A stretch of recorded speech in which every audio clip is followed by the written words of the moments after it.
പ്രതിരോധ മേഖലയിൽ സൗദിയിൽ ചിലവാക്കുന്ന പണത്തിന്റെ തോത് വർദ്ധിച്ചതായി മന്ത്രാലയം. പ്രതിരോധ മേഖലയിലെ ചിലവുകൾ സ്വദേശവൽക്കരണത്തിനുള്ള പദ്ധതി വൻ വിജയമായതായി മന്ത്രാലയം വെളിപ്പെടുത്തി.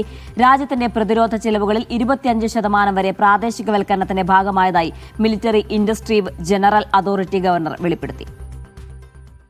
പ്രതിരോധത്തിനായുള്ള പണം സൗദിയിൽ ചിലവിടുന്നത് വർദ്ധിച്ചതായി military industries general authority governor Ahmed al Ohaily വെളിപ്പെടുത്തി.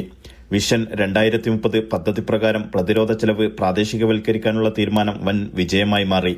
2024 അവസാനത്തോടെ പ്രാദേശിക ചിലവഴിക്കൽ 25% ഉയർന്നു.